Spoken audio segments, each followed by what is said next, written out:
Welcome to Habeas Treasures, where I try to decipher this book, There's Treasure Inside by Jon Collins-Black, in order to find one of the 5 hidden treasures.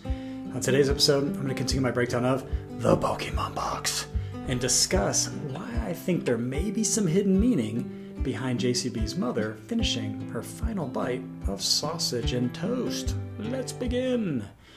Ever since I noticed similarities between the Pokemon box story and the 2017 treasure hunt Breakfast Tea and Bourbon, I've been trying to find clues in this breakfast part of the Pokemon box story. I scarfed down my scrambled eggs and stared out the window of the hotel cafe, watching people walk by. I wondered what sights they were seeing, what places they were heading. The adults ate slowly. When my mother at last finished her final bite of sausage and toast, my father announced it was time to go for a walk. I could no longer contain my curiosity. I leapt from my seat. In today's video, I want to focus on the line about his mother finishing her final bite of sausage and toast.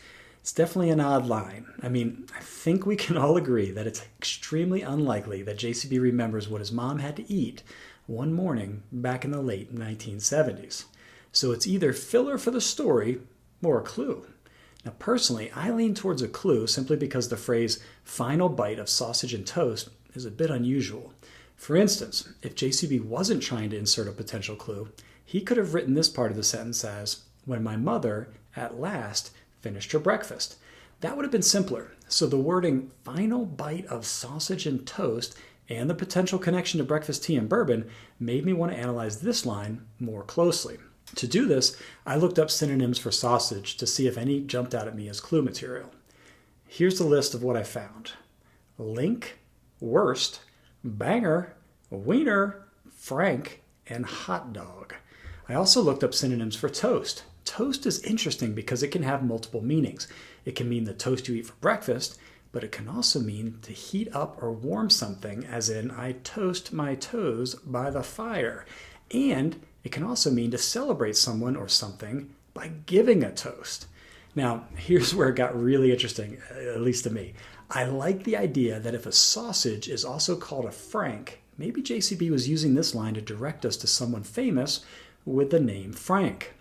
So I searched famous people in Arkansas, Oklahoma, and Missouri with the name Frank. And one name jumped out at me that I thought could fit with the story, and it was Frank Eaton.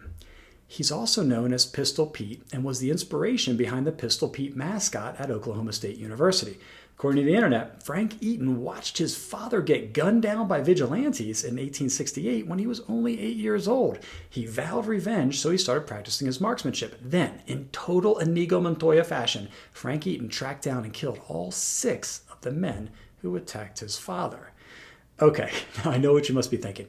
Yo, HT, Frank Eaton sounds like a real badass, but why do you think he might be a clue? It's a great question. Well, I think he could be a clue because of his last name.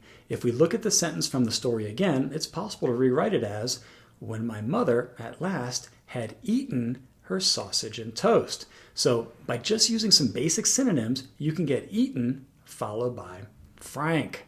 Now, I admit, it seems kind of random. Like, why would JCB try to connect a clue to the Oklahoma State University mascot, Pistol Pete? Well, I think it may have to do with the fact that Oklahoma State's team name is the Oklahoma State Cowboys. And because Cowboys are sometimes called cow pokes, Oklahoma State's cheer is, "Go Pokes!" This phrase appears everywhere on their merchandise and is yelled out by fans at games. So in a way, this makes Frank Eaton the original poke, or Pokemon. I also think this might be why JCB uses the phrase sausage and toast. As I mentioned earlier in the video, a toast can mean a celebration.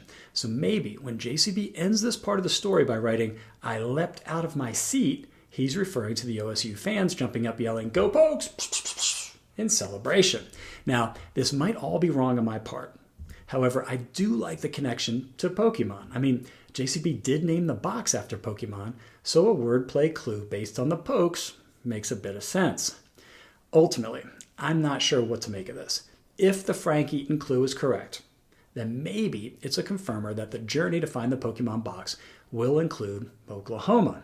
This could also explain why the bartender asks, "Are you okay, kid?" to the young JCB in the jazz bar, since OK is the abbreviation for Oklahoma. Of course, Route 66, which I've discussed multiple times on previous videos, runs through Oklahoma, and Ma Barker, who I've connected to the Mabastiff clue, is also buried in Oklahoma. So lots of potential Oklahoma connections. Who knows? Anyway, I hope you enjoyed this episode, and if you are looking for a team to support with your NIL money, give some thought to the Oklahoma State Cowboys. I think they could use it.